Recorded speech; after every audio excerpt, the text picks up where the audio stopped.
Hello, my YouTube friends. This is a gift to you from our Patreon channel. It's a Friday video. We put it up every Friday on this YouTube channel so that you can get a little idea of what's happening over on the Patreon channel. These Patreon videos will be up to the minute and current, and there are 5 every single week. The ones we're giving you here are from a couple years ago. So I've been doing this for several years, and so this will give you an idea of what they're like. They're about one thing. They're not very long, and they're really designed to enhance your journey in homekeeping. There are 2 tiers in my Patreon group. The number 1 tier is the one that most people are on, and that one is $5 a month and gives you 5 new videos a week, plus access to every video that we've ever made. Tier 2 is brand new, and I'm so excited about it. It is going to give you the same access, 5 videos a week, access to all the videos we've ever made, plus I will be personally reaching out to you in either a FaceTime chat or some other form of video chat, and we will talk once a month for 25 minutes about what's bothering you, what you need help with, or what you want to talk about. It's a way for you to be mentored without being committed to the whole mentoring cycle. As you know, the mentoring cycle is 3 months, and it's a total of $300, $100 a month, which is a great investment. You get talked to for 25 to 30 minutes every week for 3 months. This, however, is going to let you have 1 chat a month with me, 1 a month, which will be enough if you just need that little extra oomph, or if you just can't afford to have the full thing, but you want to be held accountable personally. It's also a great refresher for people who have graduated from my mentorship classes, and they want just that little touchstone, that ability to come back in and talk for just a few minutes about things that are currently challenging them. As you know, life continues and we continue to have challenges. So I'm very, very excited to offer this to you. I also want to let you know, once you are mentored by me, even if it's once a month, you have first choice on the next full mentoring class that comes up every season. All right, that's it. I hope you have a wonderful day. Enjoy this video, and always remember to be beautiful, because you are beautiful. Are you not paying your bills and you have the money, but you're just not paying your bills on time, or you're having overdrafts? I've seen this so much in banking. People with plenty of money who couldn't make ends meet because they weren't paying attention. Listen, money will go through your fingers like sand if you're not paying attention to it. It's like having unruly children. You have to be firm with your money. You can be kind, but be firm. So the first thing you're going to do is set a budget. A budget. So that means, how much money do you spend? How much money is coming in a month? How much is spent and how much is coming in? Subtract it. What's left, hopefully, will be extra savings. And then you figure out what you've been spending your money on. So that takes about a month of writing things down, thinking about things. This is not something that's going to happen overnight. You're not going to go to your desk for 2 hours and have it all straight. I mean, you can do that, but it really won't be finished, and you will have rushed in like you used to rush in and clean things, and then it'll go back to the way it was. Because first of all, just know there's no perfection. Even in numbers, you're going to make mistakes. Even if you're really good at numbers, you're going to make mistakes, or the bank's not going to be updated at the time you think it should be, or something like that. So the first thing you're going to do is set yourself a budget based on your income. Make sure that you have enough money to pay your rent or your mortgage, your lights, your cable, your phone, your gas, your car payment, your groceries, any credit card bills that you have, any insurance payments that you have, any tax payments that you make or need to save up for. There's a lot more. There's children's things that they do outside of school. There's uniform expenses, clothing and health expenses that are out of pocket. So you have to think about everything. That's why it takes a while. It takes a couple of days of keeping a pad with you and writing down what you spend to know what you really spend, right? Or what comes out of your account. So what I'd like you to do is sit down now and write your budget. So that means write everything you're spending first, everything you can think of.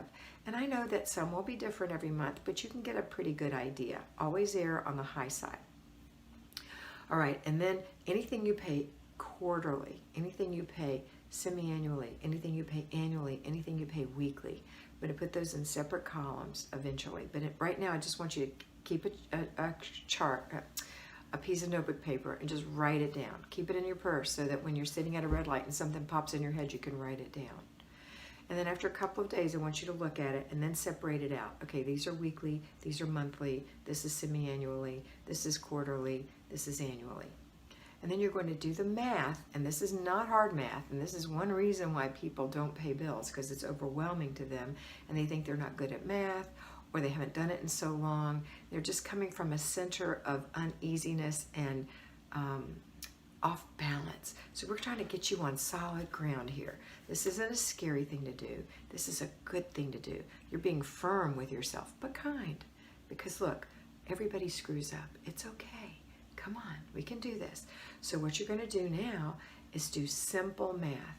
If it's something you pay weekly, which is rare, but if it is, then I want you to multiply it by 4, because there's basically 4 weeks in a month. 4. And then that will be monthly, okay? You could use 5. There are 52 weeks in the year, so there are a couple of months that have 5 weeks. It's up to you, but 4 is pretty good. So 4, that's a monthly charge. Now, that means you're going to hold that money in your account so that every week you have a fourth of it, because you've got it saved up. If something is $25 a week, you're going to keep $100 in your account, because 4 times 25 is 100. So you have 100 in the account. First week you'll have 25, second week 25, third week 25, fourth week 25. Start again the next month, 100 in there, okay? If you have something that is quarterly, then you're going to divide it by 3, because there are 3 months in a quarter. And that's how much you're going to keep in your account for the quarterly bill. So you're not going to spend over, because you'll be going into this money that you're holding. This account is just for bills. Any other kind of spending, I want you to open another account for. Okay, this is just your bill account. And 2 people can't be spending out of this account. If you're paying the bills together, that's fine, but it's just a bill account. It's not something that everybody has a debit card to. Your husband can't go and have lunch out of this account. Okay, that's another big no-no. Or you can't go buy a new purse out of this account. This is just for bills. Okay, if you have something that's semi-annually, then you're going to divide it by 6, because there are 6 months in half a year, which is semi-annual. So divide it by 6, and that's how much you put in that account every month. If you have something that's annually, divide it by 12, because there are 12 months in a year. And that's how much you put in the account. Okay? And so when the bill comes, you're going to have the money to pay it. Now, if it makes you feel more comfortable to have a separate account for saving that money, a little savings account, that's fine. If it's, you just have to be careful when you have a savings account that you're keeping the minimum requirement and that you're not pulling out too often, because if you pull out some accounts, I know that where I bank 3 times a month is free. If you pull out more than that, you're going to pay a fee. So you need to ask, what kind of restrictions do I have on this account? Do I get a free savings account with my checking account? Can I have more than one? Do I have to put $300 in it? Can I just have 25 in it? That's what you're going to do, okay? Or 10 or whatever. All right, next is we're going to add these monthly amounts up and see what your total is. So let's say your total, I'm just going to use round simple numbers. Let's say your total is $2,000 and you bring in $2,400 a month after taxes into your household. Then you'll have enough to pay your $2,000 worth of bills and have $400 left over. If it is that if your bills are $2,000 and you're bringing in $1,800, then you need to cancel something or get rid of something, or look and see what you can do. Because if you've got expensive telephones, maybe you can cut back. On my phone, my husband and I are very frugal. I have it so that I have cellular service at home, and then I keep my cellular service turned off when I'm everywhere else. When I go to Starbucks, I can use theirs. When I go to my grocery store, I can use theirs. When I go to my shopping center, I can use theirs. When I go to my grocery store, I can use theirs. So I really don't have to have it when I'm out and about. Now I always have time left over, so if I really need to turn on my cellular because I need to use the GPS in my phone, I can do that. I just turn it on, get the GPS up, find out where I'm going to go, turn the cellular off, and I still have where I'm going to go. It still works. Okay? Just a little trick. But those little tricks, maybe you've got too many subscriptions on your television. You can cut back on some of that. You're going to have to figure out a way to cut back. Maybe you're spending too much on groceries. Now, I want you to include in here your groceries, your health payments, all of that. Now, there'll also be things that you may or may not include, but I'd like you to think about it. How much do you spend on clothes for your family a year?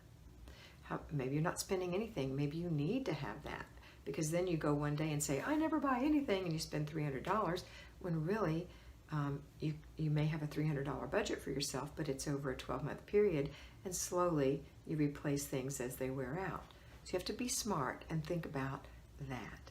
Also, out-of-pocket health care,